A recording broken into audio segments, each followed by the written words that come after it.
Hello, Scorpio, Sun, Moon, Rising, and Venus signs. Kamusta kayo? Sana po nasa mabuti kayong kalagayan. Welcome back po sa Star Tarot.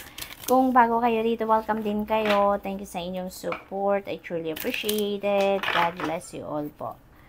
Tignan natin pa unang mensahe ninyo for the week. Peaceful resolution. Napakaganda naman yan dahil kung meron kayong mga hindi pagkakaintindihan with another person dito, no, sa puntong ito, maaaring magkakaayos na kayo, maaaring magkausap na kayo, maaaring mag-come up kayo with a peaceful resolution na, no? And moving forward na ang inyong relationship, anumang klaseng relationship ang meron kayo, no? So that's good news.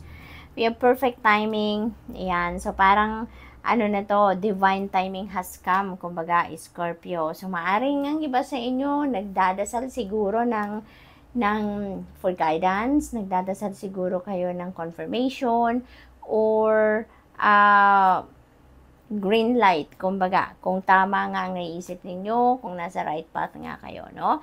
So now is perfect timing na ang lahat, no? Para gawin ninyo, simulan na ninyo, or kung ano man ang binabalak ninyong gawin sa ngayon, parang sinasabi dito sa inyo na go for it, Scorpio, no? Kasi perfect timing na yan sa ngayon. Para simulan, para gawin, yung mga ganun.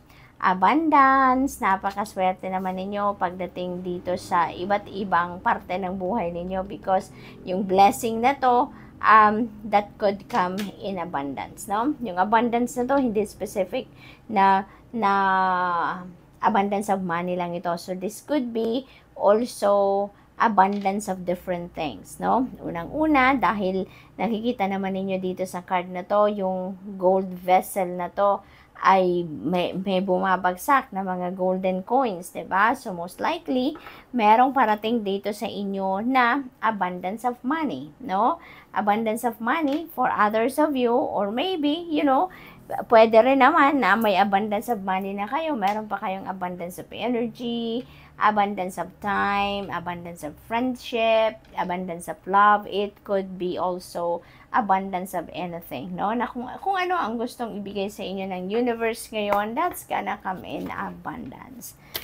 So, tingnan natin kung ano pa ang parating for Scorpio.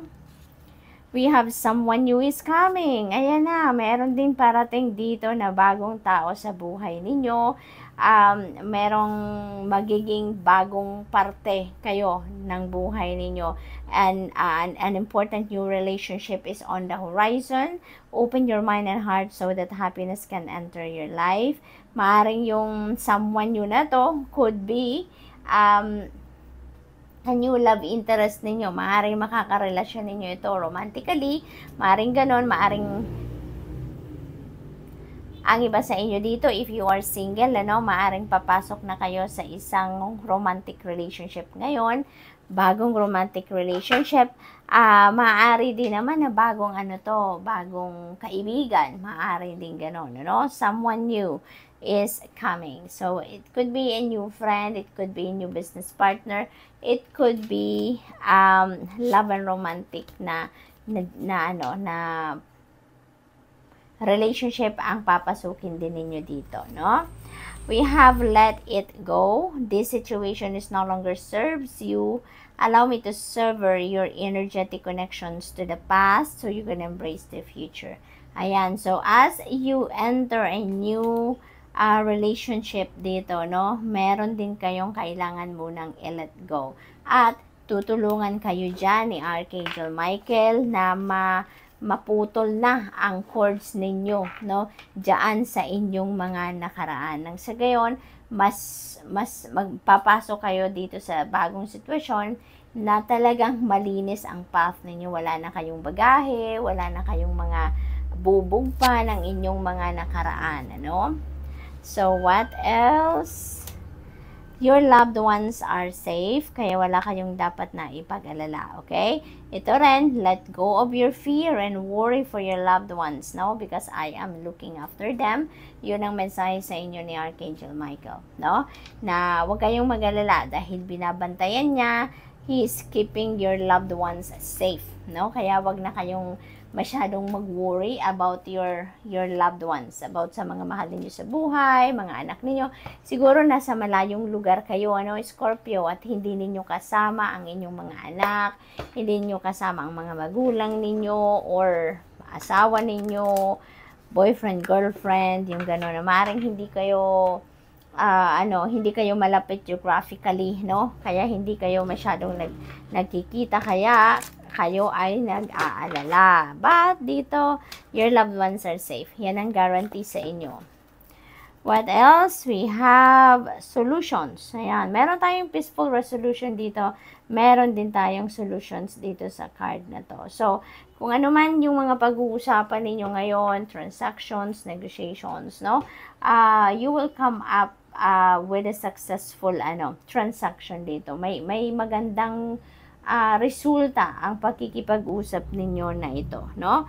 Maaari din na ang iba sa inyo dito is going to to enter that healing process, no? Yung ganon.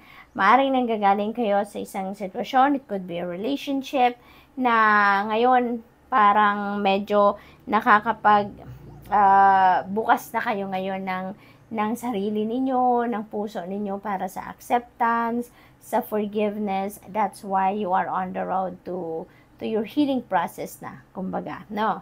So, what else for Scorpio? We have Queen of Michael. Ito naman sinasabi sa iyo nito na alam mo na kung ano na ang kailangan mong gawin. Alam mo na kung ano ang nararapat mong gawin sa ngayon. You have the clarity, no, of mind na dito. Malinaw na sa isip ninyo kung ano yung gagawin ninyo, paano ninyo gagawin, ano ang ipa-prioritize ninyo, no?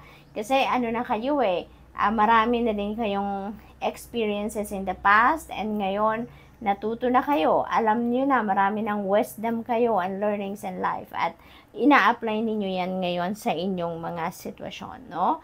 So that's really, really good kasi may natutunan kayo sa mga experiences ninyo in the past na napapakinabangan nyo na sa ngayon. So what else? We have Page of Gabriel. Ayan. So mayroon ding balitang parating dito sa inyo, Scorpio, at ang mga balitang ito parang related naman ito doon sa mga opportunities na maaring kumakatok sa buhay ninyo, no? Yung mga opportunities na to could be linked sa trabaho, sa karera ninyo, no? Or sa mga proyekto na gusto ninyong gawin, no?